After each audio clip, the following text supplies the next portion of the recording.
بسم اللہ الرحمن الرحیم۔ غزوہ نجد۔ غزوہ بنی نذیر میں کسی قربانی کے بغیر مسلمانوں کو شاندار کامیابی حاصل ہوئی۔ اس سے مدینہ میں قائم مسلمانوں کا اقتدار مضبوط ہو گیا اور منافقین پر بددلی چھا گئی۔ اب انہیں کھل کر کچھ کرنے کی جرأت نہ ہو رہی تھی۔ اس طرح رسول اللہ صلی اللہ علیہ وسلم ان بدوؤں کی خبر لینے کے لیے یکسو ہو گئے، جنہوں نے احد کے بعد ہی سے مسلمانوں کو سخت مشکلات میں الجھا رکھا تھا اور نہایت ظالمانہ طریقے سے داعیان اسلام پر حملے کر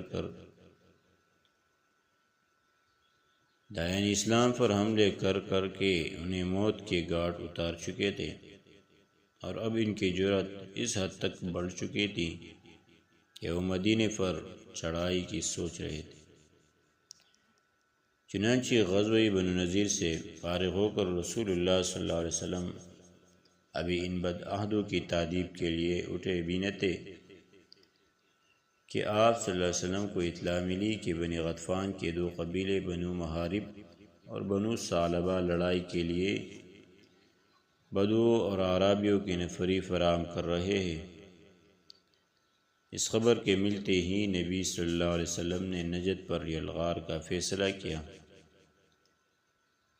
اور صحرائی نجد میں دور تک گھستے چلے گئے، جس کا مقصد یہ تھا کہ ان سنگ دل بدوؤں پر خوف طاری ہو جائے اور وہ دوبارہ مسلمانوں کے خلاف پہلی جیسی سنگین کارروائیوں کے اعادے کی جرأت نہ کریں۔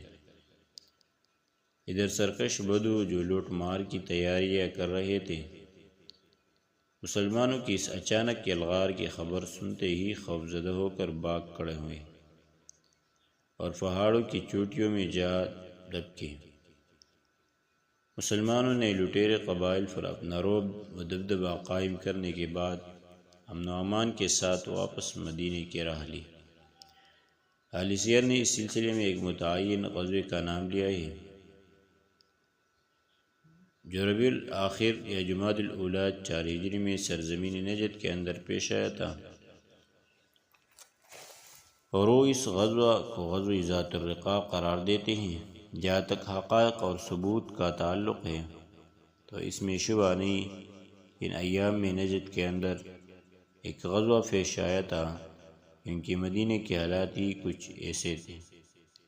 ابو سفیان نے غزوہ احد سے واپسی کے وقت آئندہ سال میدان بدر میں جس غزوے کے لیے للکارا تھا اور جسے مسلمان نے منظور کر لیا تھا، اب اس کا وقت قریب آ رہا تھا، اور جنگی نقطہ نظر سے یہ بات کسی طرح مناسب نہ تھی کہ بدو اور اعراب کو ان کی سرکشی اور بغاوت پر قائم چھوڑ کر بدر جیسی زوردار جنگ میں جانے کے لیے مدینہ خالی کر دیا جائے، بلکہ ضروری تھا کہ میدان بدر میں جس ہولناک جنگ کی توقع تھی، اس کے لیے نکلنے سے پہلے ان بدوؤں کو شوکت پر ایسی ضرب لگانی جائے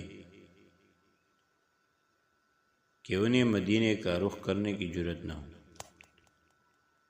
باقی رہی یہ بات کہ یہی غزوہ جو ربیع الآخر یا جمادی الاولیٰ 4 ہجری میں پیش آیا تھا، غزوہ ذات الرقاع تھا، ہماری تحقیق کے مطابق صحیح نہیں، کیونکہ غزوہ ذات الرقاع میں حضرت ابو ہریرہ اور حضرت ابو موسیٰ اشعری رضی اللہ عنہما موجود تھے، اور ابو ہریرہ رضی اللہ عنہ جن کے خیبر سے صرف چند دن پہلے اسلام لائے تھے۔ اسی طرح حضرت ابو موسیٰ اشعری رضی اللہ عنہ مسلمان ہو کر یمن سے روانہ ہوئے تو ان کی کشتی ساحل حبشہ سے جا لگی تھی، اور وہ حبشہ سے اس وقت واپس آئے تھے جب نبی صلی اللہ علیہ وسلم خیبر میں تشریف فرما تھے۔ اس طرح وہ پہلی بار خیبر ہی کے اندر خدمت نبوی میں حاضر ہو سکے تھے، بس ضروری ہے کہ غزوہ ذات الرقاع غزوہ خیبر کے بعد پیش آیا۔ 4 ہجری کے ایک عرصے بعد غزوہ ذات الرقاع کے پیش آنے کی ایک علامت یہ بھی ہے کہ نبی صلی اللہ علیہ وسلم غزوہ ذات الرقاع میں صلاۃ خوف پڑھی تھی، اور صلاۃ خوف فعل غزوہ اسفان میں پڑھی گئی، اور اس میں کوئی اختلاف نہیں کہ غزوہ اسفان کا زمانہ غزوہ خندق کے بھی بعد کا ہے، جبکہ غزوہ خندق کا زمانہ 5 ہجری کے آخر کا ہے۔ در حقیقت غزوہ اسفان سفر حدیبیہ کا ایک ضمنی واقعہ تھا،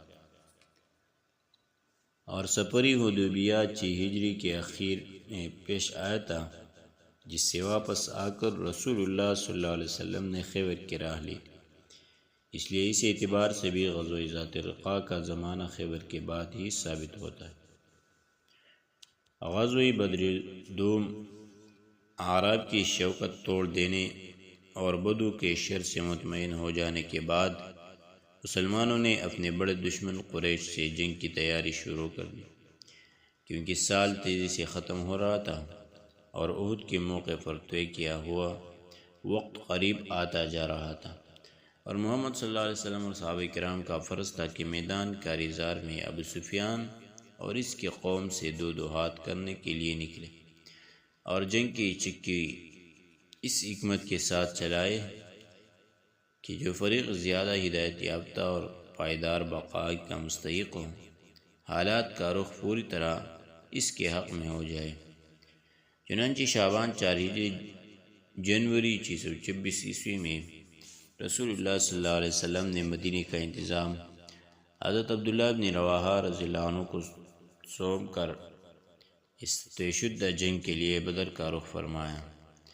آپ صلی اللہ علیہ وسلم کے ہمراہ 1500 کی جمعیت اور 10 گھوڑے تھے۔ آپ صلی اللہ علیہ وسلم نے فوج کا عالم حضرت علی رضی اللہ عنہ کو دیا، اور بدر پہنچ کر مشرکین کے انتظار میں خیمہ زن ہو گئے۔ دوسری طرف ابو سفیان بھی 50 سواروں کے سمیت 2000 مشرکین کی جمعیت لے کر روانہ ہوا، اور مکے سے ایک مرحلہ دور وادی مر زہران پہنچ کر مجنہ نام کے مشہور چشمے پر خیمہ زن ہوا، لیکن وہ مکہ ہی سے بوجھل اور بددل تھا، بار بار مسلمانوں کے ساتھ ہونے والی جنگ کا انجام سوچتا تھا، اور رعب ہیبت سے اٹھتا تھا۔ مروزاران پہنچ کر اس کی ہمت جواب دے گئی، اور وہ واپسی کے بہانے سوچنے لگا۔ بالآخر اپنے ساتھیوں سے کہا، قریش کے لوگوں، جنگ اس وقت موضوع ہوتی ہے جب شادابی اور ہریالی ہو کہ جانور بھی چر سکے اور تم بھی دودھ پی سکو۔ اس وقت خشک سالی ہے، لہذا میں واپس جا رہا ہوں، تم بھی واپس چلے چلو۔ ایسا معلوم ہوتا ہے کہ سارے ہی لشکر کے احساب پر خوف و ہیبت سوار تھے، کیونکہ ابو سفیان کے اس مشورہ پر کسی قسم کی مخالفت کے بغیر سب نے واپسی کی راہ لی، اور کسی نے بھی سفر جاری رکھنے اور مسلمانوں سے جنگ لڑنے کی رائے نہ دی۔ ادھر مسلمان نے بدر میں 8 روز تک ٹھہر کر دشمن کا انتظار کیا، اور اس دوران اپنا سامان تجارت بیچ کر 1 درہم کے 2 درہم بناتے رہے۔ اس کے بعد اس شان سے مدینہ واپس آئے کہ جنگ میں پیش قدمی ان کے ہاتھ آ چکی تھی، دلوں پر ان کی داغ بیٹھ چکی تھی، اور ماحول پر ان کی گرد مضبوط ہو چکی تھی۔ یہ غزوہ بدر موعد، بدر ثانیہ، بدر آخرہ اور بدر صغریٰ کے ناموں سے معروف ہے۔ غزوہ دومۃ الجندل، رسول اللہ صلی اللہ علیہ وسلم بدر سے واپس ہوئے تو ہر طرف امن و امان قائم ہو چکا تھا، اور پوری اسلامی قمر میں اطمینان کی بعد بہاری چل رہی تھی۔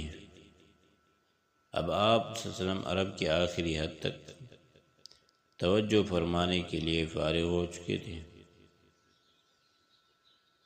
اور اس کی ضرورت بھی تھی تاکہ حالات پر مسلمانوں کا غلبہ اور کنٹرول رہے، اور دوست دشمن سے بھی اس کو محسوس اور تسلیم کریں۔ چنانچہ بدر صغریٰ کے بعد 6 ماہ تک آپ صلی اللہ علیہ وسلم نے اطمینان سے مدینہ میں قیام فرمایا۔ اس کے بعد آپ کو اطلاعات ملی کہ شام کے قریب دومۃ الجندل کے گرد آباد قبائل آنے جانے والے قافلوں پر ڈاکے ڈال رہے ہیں اور وہاں سے گزرنے والے اشیاء لوٹ لیتے ہیں۔ یہ بھی معلوم ہوا کہ انہوں نے مدینے پر حملہ کرنے کے لیے ایک بڑی جمعیت فراہم کر لی ہے۔ ان اطلاعات کے پیش نظر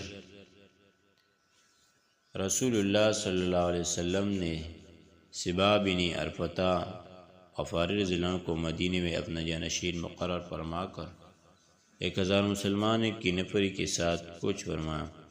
یہ 25 ربیع الاول 5 ہجری کا واقعہ ہے۔ راستہ بتانے کے لیے بنو عذرہ کا ایک آدمی رکھ لیا گیا تھا جس کا نام مذکور تھا۔ اس غزوے میں آپ وسلم کا معمول تھا کہ آپ رات پر سفر مرماتے اور دن میں چھپے رہتے تھے تاکہ دشمن پر بالکل اچانک اور بے خبری میں ٹوٹ پڑے۔ قریب پہنچے تو معلوم ہوا کہ وہ لوگ باہر نکل گئے ہیں، لہٰذا ان کے مویشیوں اور چراواہوں پر حملہ بول دیا۔ کچھ ہاتھ آئے، کچھ نکل بھاگے۔ جہاں تک دومت الجندل کے باشندوں کا تعلق ہے تو جس کا جدر سینگ سمایا باغ نکلا، جب مسلمان دومت کے میدان میں اترے تو کوئی نہ ملا۔ آپ نے چند دن قیام فرما کر ادھر ادھر متعدد دستے روانہ کی لیکن کوئی بھی ہاتھ نہ آیا۔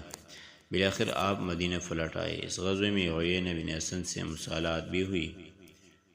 دومت وال کو پیش اسرت شام میں ایک شہر ہے۔ یہاں سے دمشق کا فاصلہ 5 رات اور مدینہ کا 15 رات ہے۔ ان اچانک اور فیصلہ کن اقدامات اور حکیمانہ حزم و تدبر پر مبنی منصوبوں کے ذریعے نبی صلی اللہ علیہ وسلم نے قلمرو اور اسلام میں امن و امان بحال کرنے اور صورت حال پر قابو پانے میں کامیابی حاصل اور وقت کی رفتار کا رخ مسلمانوں کے حق میں موڑ لیا اور ان اندرونی اور بیرونی مشکلات فام کی شدت کم کی جو ہر جانب سے انہیں گھیرے ہوئے تھے۔ چنانچہ منافقین خاموش اور مایوس ہو کر بیٹھ گئے۔ یہود کا ایک قبیلہ جلا وطن کر دیا گیا، دوسرے قبائل نے حق ہمسائیگی اور عہد و پیمان کی وفا کا مظاہرہ کیا۔ بدو اور اعراب ڈھیلے پڑ گئے اور قریش نے مسلمانوں کے ساتھ ٹکرانے سے گریز کیا اور مسلمانوں کو اسلام پھیلانے اور رب العالمین کے پیغام کی تبلیغ کرنے کے مواقع میں اس سر آئے۔